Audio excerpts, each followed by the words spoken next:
A Christmas Journey with the Purple Crayon, Crockett Johnson, Harold and the North Pole. It was Christmas Eve, and Harold had to make a Christmas tree before Santa Claus arrived. So in a warm woolen hat and mittens, with his purple crayon and the moon, he set off to the North Woods. Harold had to make sure she went north by the Big Dipper. He was glad it happened to be a clear, starry night. Suddenly he remembered Santa Claus came by sleigh. There would have to be snow.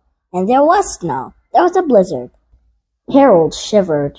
It's a fine night to be out, he thought. For the snowman, the snowstorm was worse than he imagined. Even the snowman didn't look cheerful at it. Harold gave the snowman a muffle to wear, and happily the storm finally was showing signs of letting up. The snow stopped falling, but it lay in big drifts. It covered everything. From the looks of things, Harold thought, he might be very well at the North Pole. But this couldn't really be the North Pole, he told himself, because he knew Santa's Claus workshop is at the North Pole, and all Harold could see was snow. Still, it did look remarkably like the North Pole, Harold reflected, as he climbed on a snowdrift as big as a house. It was a house. He really was at the North Pole, on the roof of Santa's workshop. With smooth snow over the eaves, Harold was sure Santa Claus was inside. It was snowed in, and it was the night before Christmas. Why, Harold asked excitedly, couldn't Santa go up? Why couldn't Santa come out the chimney? Then he realized it was a silly question.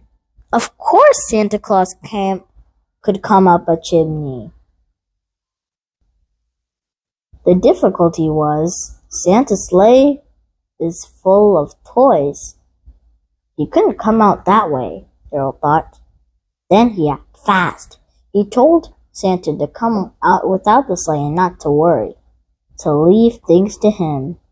Santa Claus appeared to be rather doubtful, but Harold confidently went to work, lining up the reindeer. Soon, Prancer and Dasher were pawing at the snow, eager to be off around the world. Harold wasn't quite certain of the names of the other reindeer, but he made sure there were 8 of them. They were all handsome and spirited animals, and if they weren't exactly in their right order, none of them complained. Harold harnessed them with no difficulty, and he hitched them to a splendid sleigh. It had a comfortable seat for Santa Claus, and it had room for a sizable bag of toys. He generously filled the bag to overflowing. For a moment, Harold thought of looking to see which were his presents, but there wasn't time. He told Santa Claus to get in the sleigh and deliver the toys.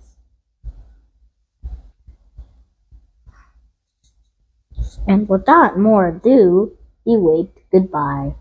He would have liked to ride with Santa, but he still had to find a Christmas tree, and he had to get it home and decorate it too before Santa got there.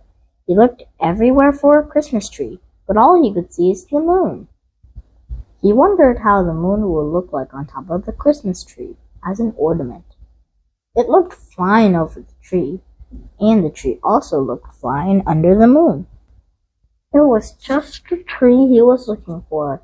Now the only problem was to get it home.